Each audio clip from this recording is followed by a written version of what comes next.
Alright, so what I'm going to be working on right now is teaching you guys how to evaluate expressions with one variable. Some of these can be very, very easy. So it should be which is basically just the beginning stages. So just kind of bear with me for some of you. Right now it says evaluate 3 times z when z is 9. Alright, so basically you have your coefficient, you have your variable, and what we're doing is substituting the number for the variable. Alright, so 3 times 9, 27. And that's all it's asking you. That's all it's asking you to do. Let's go over here, type it in. 27. Move on to the next one. Okay. Here it says evaluate 8 plus 3e when e is 2. So you have an 8, that's the constant, plus 3 times e, and it's saying e is equal to 2. So my suggestion, write it down, take the number 2, plug it in for e. Then you have to do the order of operation, which means you have to multiply these. Remember, you're going to still have to use PEMDAS. And PEMDAS is parentheses, exponents, multiplication, division, addition, subtraction. Alright, so you can look that up if you need to. So we have 3 times 2, which is 6, 14, and that's what you're going to type in.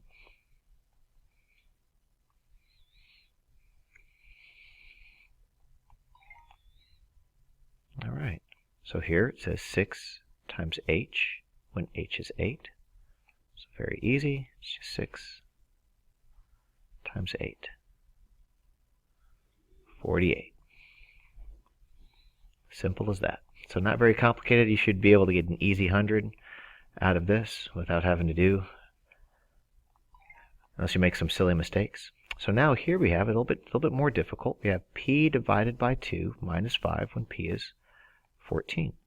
So we have p divided by 2 minus 5 when p is 14. So what am I going to plug in right there for p?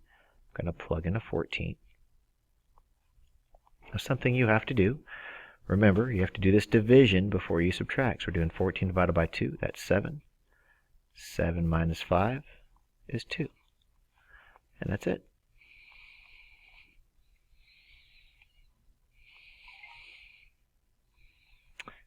(15) divided by k when k is 3. What number are you going to plug in right here? You're going to plug in a 3. 15 divided by 3 is 5. Let's see if I get a more difficult one here before the last one. Alright, well that's not very hard. So 9 minus b when b is 8, that's just going to be 1. So that's not going to be that hard. And you're done. So let's go to a little bit more complicated one. Let's do with multiple variables. So now that we're going to have multiple variables, which means we have multiple letters. So this is going to be a little bit more, this is going to be harder. So let's go ahead and write this one down. Take a little bit more time. So we have 8 minus m divided by n plus the square of p, also known as p squared. So what we're going to do is I'm going to highlight this in different colors. So our m value is 8, so I'm going to plug in an 8 right there. Our n value is 2, so I'm going to plug in a 2 right there. And our p value is 7, so I'm going to put a 7 right there. So I'm going to substitute these numbers real quick. Alright, so here we go. 8 minus, we're going to do 8 divided by 2 plus, now I am going to open up a parentheses here, put 7, and then I'm going to square it. Now that parentheses really wouldn't matter if since it's positive, but if it was negative, it definitely would matter because a negative times a negative equals a positive. So it's going to be important to use parentheses, especially when you are squaring numbers. All right. So let's do order of operation. So when you do parentheses, exponents, multiplication, so parentheses, exponents, multiplication, division, addition, and subtraction. You always start with parentheses and exponents. Then these are equal. You just work them left to right, and then these are equal. Addition and subtraction, working left to right. So put parentheses. We have exponents. We have multiply. We have divide, add, subtract.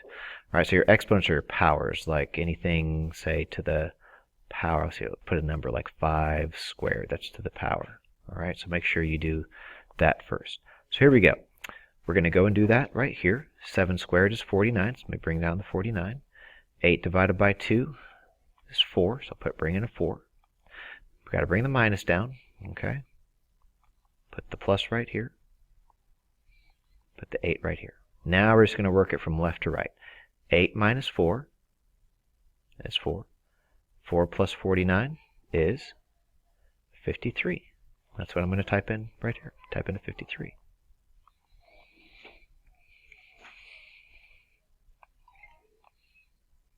All right.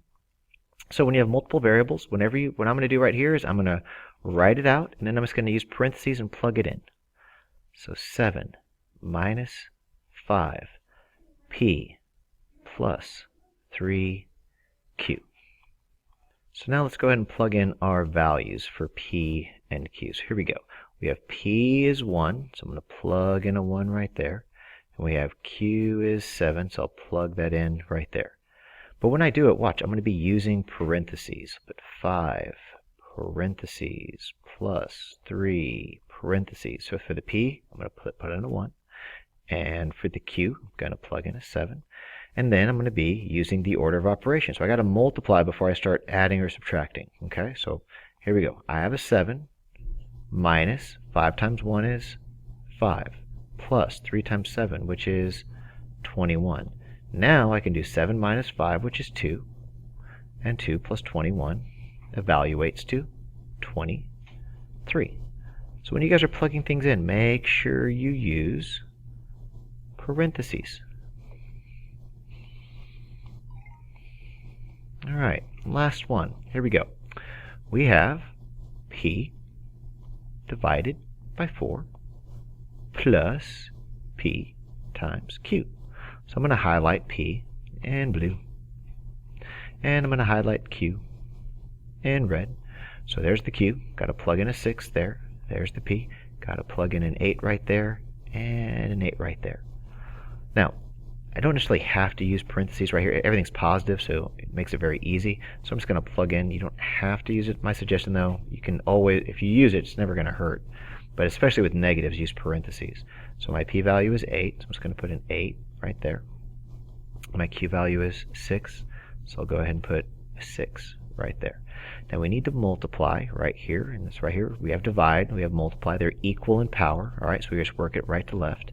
8 divided by 4 is 2, plus 8 times 6 is 48. You add them together, you get 50. So I'm going to write in a 50 right there.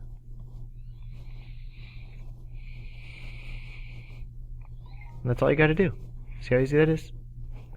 All right, good luck with that one. All right, and the last one we're going to do right here is dealing with decimals. Okay, so dealing with decimals. And fractions. How do we deal with that?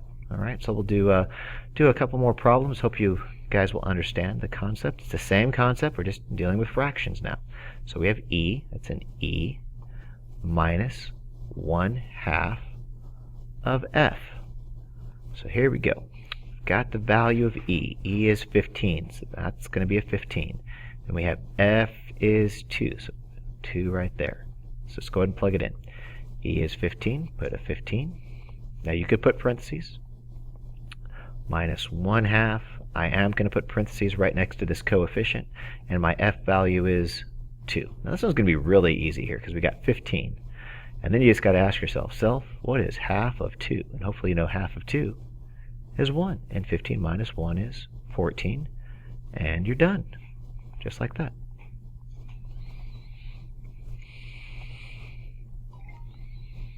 All right, here we go. Let's do one more. Okay, we have a 5 times the c plus c times d. Now they've given us what c is equal to. They say c is equal to 1/5, and they said d is equal to 15. So all I got to do is just plug it in.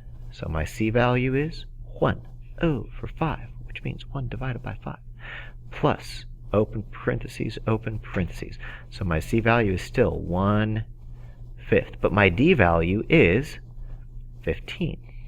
Okay, now whenever you're multiplying a whole number to a fraction, it's very, very, very easy. Super simple, okay? 5 can be written as 5 over 1 times 1 over 5. And you'll notice when you're multiplying fractions, it's just numerator times numerator and denominator times denominator. So we're left with 5 over 5. Hopefully most of you know a fifth of 5 is 1. Now, over here we have 1/5 times 15 over 1. Well, 1 times 15 is 15, and 5 times 1 is 5. And 15 divided by 5 is 3. So what is a fifth of 15? That is just 3. And we add them together and we get the answer of 4. That's how easy it is. Okay? So another way of looking at it is, if this denominator goes into this, you can just cancel them out and you're left with 1. And here, 5 goes into 15 a total of 3 times, and 1 times 3 is 3. So that's another way of looking at it. So type in the answer, 4. Oh, so now we have decimals here. Now we have decimals, okay? Now, I don't know about you guys, but I kind of like changing decimals to fractions, okay? But we'll go ahead and see how this works. We'll do one decimal problem here. All right, we have 7 times j plus 5 minus 8 times k. All right? So what we're going to do is we're going to do some substitution here. All right? Our j value is equal to 0.5, which is a half. It's going to be pretty easy. All right? Our k value right here is equal to 0.25, which is a quarter. All right? So for me, I like changing things to fractions. So I like to say, hey, you know what? If I see 0.5, I know that's a half. If I see 0.25, that's worth a quarter. So I like changing that to a quarter. All right? So here we go. This is the last question because I have a meeting I have to attend. All right, so 7 times j, and j is a half. I'll put 1 over 2 plus 5 minus 8 times, and my k value is a fourth, so I'll put 1 over 4. And I think it just makes it a lot easier to solve it. So what's half of 7? Half of 7 is 3.5. That's half of 7 if you take half of it. Plus 5. And 8 times a fourth. 8 times a fourth is 2. So put minus 2. All right? So we could, if you do that fraction, just take 8 and you multiply it by 1 over 4, which becomes 8 over 4, which is 2.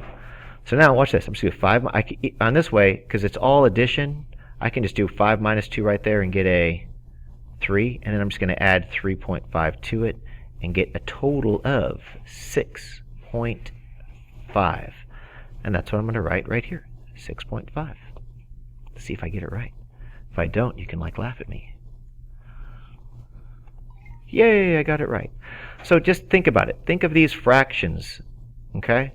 And right there, what is 0.75? Well, that's the same as 3 divided by 4.